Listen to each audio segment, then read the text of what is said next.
Hey everybody, welcome to Alpha Flight Monday. We have reached Alpha Flight number 42. We are getting right down to the end of Alpha Flight Monday. We got about 11 more issues to go. Well, no, I guess 10 after this. At any rate, we're ending on 52, so we're getting close to the end. This particular issue comes to us, well, cover date anyways, of January in 1987. Happy New Year. I believe we started in 84. So now we're in 1987. And we are dealing with the consequences of last issue and the introduction of the Purple Girl. The Purple Girl, daughter of the Purple Man, is supposed to be 13 years old, although I have to admit they do make her look, frankly, older than that in this comic. I'd place her more like 16, but I believe last one, unless I'm misremembering from last issue, I believe she was supposed to be 13. Having hit that age, her mutant powers have come out, and they are the same as her father's, which is the ability to manipulate people's minds. And when she does that, their skin turns purple, and you will notice amongst those of Alpha Flight, North Star is looking pretty purple. And so she had manipulated him, ended up in the South Pacific. He was about ready to leave her there. I don't know if he really would have, but it's North Star, so we might have. And she took control of him again and said, "Take me to Alpha Flight," which he has done. And so we're hearing the different Alphans sort of, give their 2 cents here. Aurora, first of all. "My brother North Star has been turned into a purple zombie, and all you can say is, 'I didn't mean it.'" I will note, the purple zombie was actually a Golden Age comic book character. Or at least, I'm trying to think if he was a hero or if he was just a monster that had showed up during the Golden Age. I don't recall. At any rate, apropos of nothing. From Box, "You're frightening the child, Aurora." From Vindicator, "The child has mesmerized a member of Alpha Flight Box and had him bring her to Mansion Alpha." Jeffrey says, "Shows a lot of spunk, I'd say." And from Puck, "And good judgment, eh? This is the longest I've heard the hypercritical North Star keep quiet." So maybe he's enjoying it just a little bit. So the story is called Auction. We'll find out why later. By Bill Mantlo, writer, David Ross, penciler, Whilce Portacio, inker, Jim Novak, letterer, Bob Sharon, colorer, Carl Potts, editor, Jim Shooter, editor-in-chief.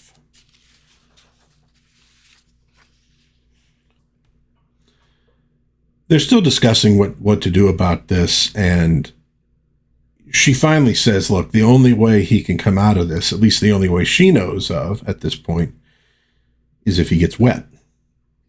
Kind of like a Rama 1/2 thing. And so she says, go, soak your head.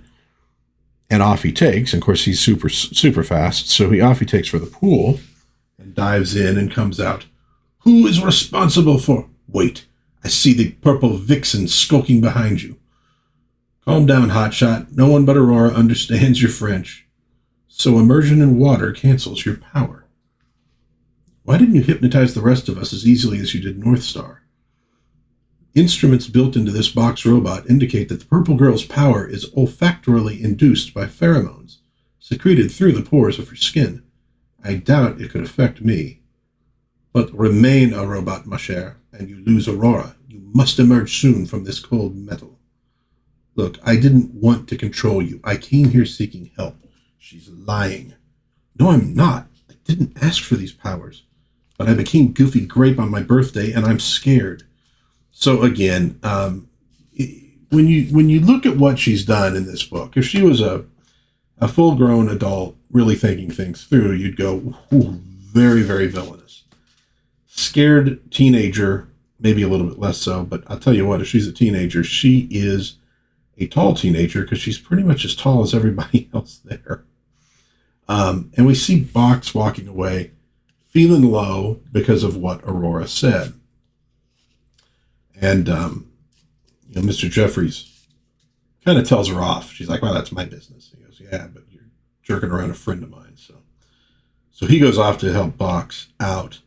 And we get a nasty comment from North Star about Roger Box, who does not have legs, to which Aurora responds, oh, North Star, shut up.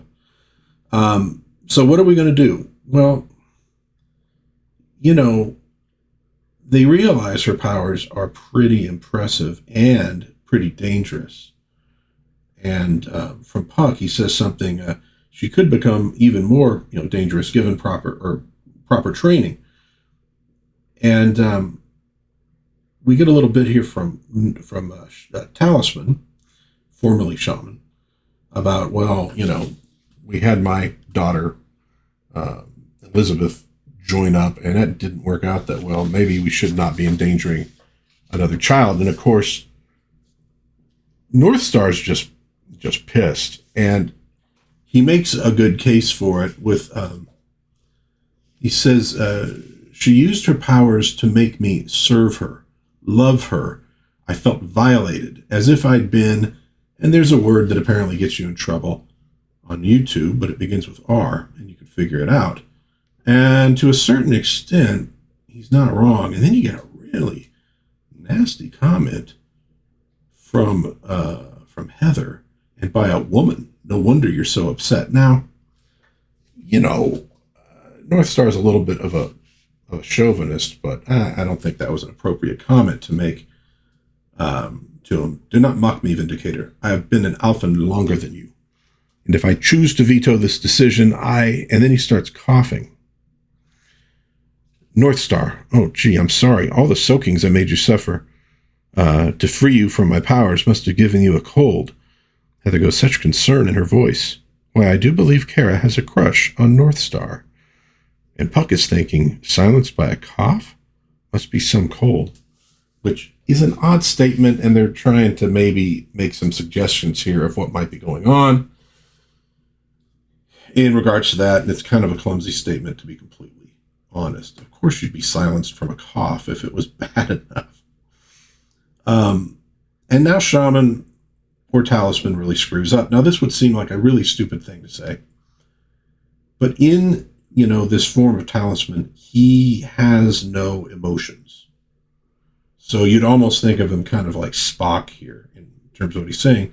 He says, our choices are easy to enunciate. We must either turn this very powerful young woman loose upon the world, confine her, kill her, or, and at that she reacts rather, she kind of freaks out. Kill me? I came to you for help. Now, obviously, Talisman was not suggesting they kill her. He was throwing down all these things that they could do to deal with the problem. But at that, she seizes control of all of them and tells them to freeze until she can get out of there. Now, meanwhile, Mr. Jeffries and Box are in his laboratory realizing, we're going to have to put you like in a decompression chamber. He can't come out of the robot because of their adventure in Atlantis. If he comes out at this point, he would get the bins. And so Mr. Jeffries transmutes his armor into a decompression chamber that he could sort of phase into, which startles Box because he's like, oh, you can transmute my armor independent of my will? And he's like, yeah, it's metal, dude. I can do anything I want to metal.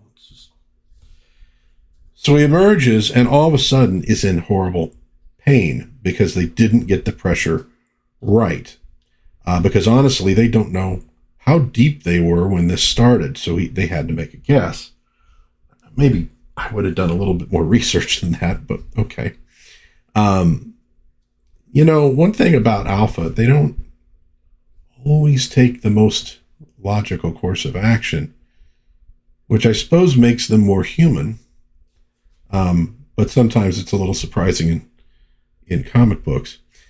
At that point, Kara comes into the room and takes control of Madison Jeffries to get out of there.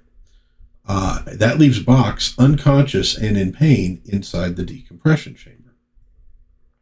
And so they get in the Omnijet and start steering for Toronto, at which point Alpha Flight comes out of that, purple fugue. And realize apparently if she's far enough away, her powers lose control over you.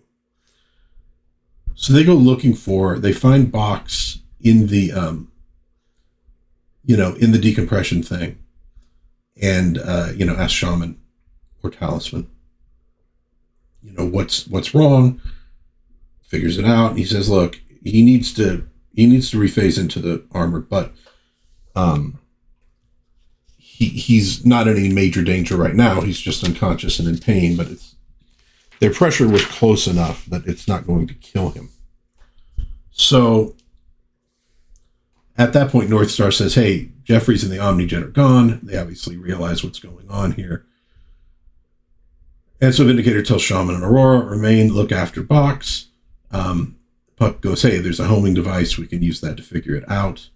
And another odd comment from Heather there. And she's kind of saying, she was having fun with Box, and now, she could care less. But that isn't really what Aurora was saying in the scene. It was kind of odd. Like, there's a disconnect here in the writing. And then this other bit here, why did Snowbird remain behind? Her thoughts ever on her lost husband and child, who was possessed by pestilence, she is withdrawn further from Alpha than ever. She waits for Shaman's spirits to discover their trail. Well, that's not really what Snowbird was saying just in the last couple issues. It's kind of the opposite. So, yeah, it's like Mantlo's kind of forgetting what he wrote in one issue to the next issue. It's a little confusing if you're reading this. So, meanwhile in Toronto, Jeffries and Purple Girl arrive, transmutes the Omnijet into this rad car, and, as they're going into Toronto, which they converted into a flying car to get through traffic, she is noticed by somebody. And while most disbelieve reports of a flying roadster, there are others who see in it possibilities. Very interesting. Keep it in sight. So who's this dude with the diamond on the end of his cane? Or maybe that's Class. And essentially at this point, Kara goes on a bit of a crime spree, right? Tear up that ticket, officer. Let's get some clothes. Let's eat out of a nice place. All of Toronto is mine. She's going juvenile delinquent here. And poor Jeffries is along for the ride. She finally gets home, and he's kind of like, or she's realizing this is really not making her happy. But what else to do? She goes home, tells her mother what's been happening. And she's like, oh, Kara, you can't become a criminal like the Purple Man. Why not? If the do-gooders won't have me or help me, why shouldn't I take what I want whenever I want it? How else am I going to make it in life as a grape-colored freak? Look, Grape Ape was a grape-colored freak, and he was a hero. And what about Grimace? Which, technically he was a villain when they started that McDonald Land thing, but he became a hero. So I'm just saying, enough of this grape-skinned nonsense. And Mother, of course, is very angry at her ex-husband, who had manipulated her to get married to him. As Jeffries and Kara leave, they are met by a man called the Auctioneer. And he has a proposal which may profit them both, and she goes along with it. Again, she's not really thinking things through. When they get into his limousine, she gets gassed. And now she's under his control. So through her, he controls Jeffries. So they show up to this auction, and it is for high-tech weapons. But he is going to auction off the Purple Girl and Madison Jeffries. And he has, through her, Jeffries, take all of these high-tech weapons and turn them into a single super weapon to show what he can do. And so we get, this crazy looking thing. It is an assassination unit, fast, efficient, and all but indestructible. The Alphan unleashes his creation upon us. Shoot it down. Bullets bounce off it. Great. The perfect Christmas present for this pack of organized criminals, corporate killers, and terrorists. Precisely. And why should any of you bid on conventional weaponry when the marvelous Mr. Jeffries, under the control of the purple girl who, for the right price, could be yours to command, can create newer and deadlier weaponry daily? We'd both be puppets, me pulling his strings, them pulling mine. So, they've gotten themselves in quite a pickle, the kind of pickle that you really only get into in comic books. But that's why we read these things. So that's cool. So at that point, or right around that point, Alpha Flight shows up. And the homing signal led him to this car. They realize, she said she was from Toronto. Let's start ringing doorbells at this apartment complex and see if we can find her family. I don't know if they knew she only had a mother at this point. So the auctioneer orders here, order the Alphan to give us another demonstration, if you please. No, I don't please. You defy me and resist my drugs. You got it, Grandpa, and now I'm gonna hate. I was prepared for the possibility that your unique powers might allow you to develop immunities to psychotropic drugs, but there are other ways to control you. And he puts her basically in like this sort of plastic bubble, which, okay, slightly odd, because how's she going to breathe? The plexi wrap allows air in, but prevents your pheromonic powers from flowing out. Well, okay. I guess he does have high-tech weapons. And look, it is the Marvel Universe, so maybe there's a need for such a thing. But he sure did get a hold of it very quickly. But I guess, Batman oftentimes would pull amazing things out of his utility belt, seemingly out of nowhere. The auctioneer's men have Kara's mother, and that's going to, give him control over her, as he says, a cruder form of control than drugs, but perhaps more effective in the long run. There won't be any long run, auctioneer.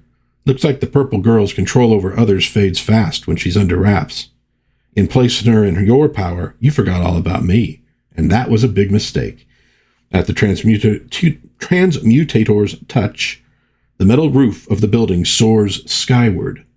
The metal converts to energy in a pyrotechnic display, which pretty much tells Alpha where they need to be. And so they bust in, and guy has a knife to Kara's mother's throat. And from Heather, you hear, if that woman goes to an early grave, my friend, you'll soon follow. And it's not exactly how Batman and Superman would have done it. They would have tried to protect her a little more effectively. But, Alpha, they're kind of the gang that never shoots straight, if you want to get right down to it. These are heroes who try real hard, but they need a lot more training. Let's just put it that way. And so she realizes they've come to save her. Even North Star, who streaks in, grabs her mother. You're Jean-Paul Beaubier. My daughter's room is full of posters of you. How flattering. I want to see him on the screen. It's too bad. They'll probably never do an Alpha Flight movie, show, cartoon. But if you could iron out some of the plot difficulties, little characterization issues, it could be really, really entertaining. Because, like I said, they're not the best at what they do. I'll put it that way. But that can make for good storytelling. So he says, I could have transmutated the knife that creep was holding on Kara's mom, but I don't begrudge Alpha's aid. Fact is, I kind of like working with a team, Vindicator's team. Well, I mean, you kind of hate to say it, but dude, you really should have done that. It's like sometimes there's sort of somebody goes, hey, wait a minute, why didn't he do this? Oh, crap. Let me make up a reason real quick. That's really not the best way to write things. You see that a lot in movies where, logic dictates one thing and they have to kind of go, oh, here's why we didn't do it logically. Yeah. Anyways, that not a great panel when you get right down to it. So Alpha goes into combat with these guys, and of course they don't stand a chance because they're normal human beings. And he puts her down. How can I ever thank you? By placing your daughter in a distant boarding school. Blast, your arm, you're bleeding. An inconsequential scratch from our dramatic entrance. It is nothing, it will heal. Are they trying to presage something? And they do seem like they are at this point, and it would have been a very late 80s storyline. We'll have to see if they actually pursue that, or if that one gets sort of dropped. So he has her in this plastic sort of bag, no shake and bake, thankfully. And she goes, if I could bust out of this baggie, and at this point moving around, it gets ripped, I'd order you to drop dead. And he looks like he has a heart attack. Your bag ripped on a nail, kid. He did what I ordered him to do. I've killed him. Then I am a menace. Alpha should destroy me. Puck, there's a heartbeat and a pulse. The purple girl's powers apparently cannot affect the body's involuntary systems. As soon as you leave, he'll recover. Leave this mess for the Mounties. We're heading back. So off they go. They get back, and here they give her a chance to redeem herself. And again, it's Madison Jeffries going, I could have whipped up a pressure suit for any one of us, but I thought I'd let the purple girl redeem herself. And I think it points to a problem with the Madison Jeffries character. And this does happen in comics, and we've seen it certainly in some of the comic book movies of late. He's too powerful. He has one of those powers that really should allow him to solve all the problems by himself all the time. And they're going to probably have to try to come up with some limitations here. He has to touch something in order to transmute it. There's, limitations. There's a loss of mass, and there's something. Because now twice we've had him have to explain in asides, oh, I could have done this myself, or we could have done it differently, but okay. Now, the idea, though, of giving her a chance to redeem herself is not a bad one, and she does. She manages to wake a box up and order him to phase into the device so that it can be turned back into the box armor. And they're going to have to come up with another way of getting him out of it. But again, she can't control somebody's involuntary body mechanisms. And his unconsciousness seems like that would be an involuntary body mechanism. So there's some issues here. With plot, a little bit with character. We're having characters say or have it explained one way when it was the other way an issue or two ago. And we're having some power issues that we're going to have to sort out. We'll see if they do that as we proceed. So at this point, they kind of come up with the plan, which is we're going to have to bring her in. And Jeffrey says, we got to revive Beta Flight, where a bunch of us got our start, and train me to be an Alphan. And her mother's a little worried, but she's like, things didn't go that well. There was a lot of danger when she wasn't part of Alpha Flight. So maybe we don't need to worry about that, Mom. So Beta Flight's reborn with a membership of 1, the Purple Girl. Thank you all. Whether this bodes good or ill, I cannot say. And North Star, I can. The little minx. So we've added a member to, well, not Alpha Flight exactly, but to the Alpha Flight comic, the Purple Girl. First member of the new Beta Flight. She will not be the last member of the new Beta Flight as we proceed along our merry way.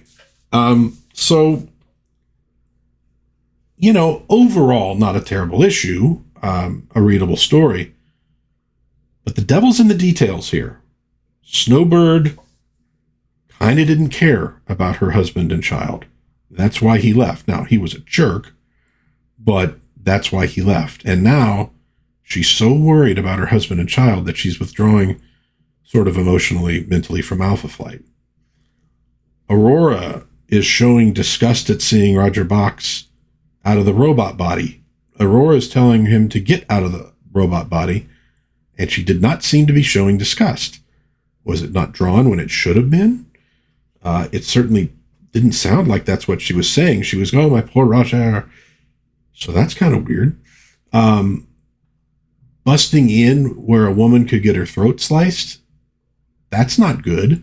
Now, that does come down to the fact that this is a team that, frankly, is not up to the standards of the Avengers, Fantastic Four, etc. Okay, that could be just part of your story.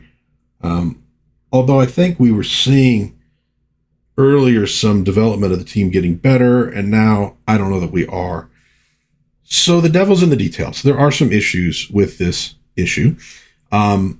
And hopefully they're going to be working on those for the next few issues. We've got, like I said, about 10 more to go after this, 43 to 52. And at that point, we'll be leaving Alpha Flight for the Justice League in 2025. Maybe we'll pick up the Alpha Flight later. Maybe I'll even do a video here and there where I kind of review multiple issues all at once and sort of, keep it alive a little bit. We'll see. So what do you think about this issue? I'd love to hear your thoughts in the comments. If you enjoyed this video, please give it a like, and then maybe think of subscribing to the channel, and maybe sharing with a friend if you think they might enjoy the video. I would really appreciate that. Until next time, though, God bless everybody. Please be kind to one another. Have a little bit of fun. Maybe read some Alpha Flight comics or whatever comics are your favorites. And I'll hopefully see you again soon in Dad's Den of Pop Culture. Bye-bye.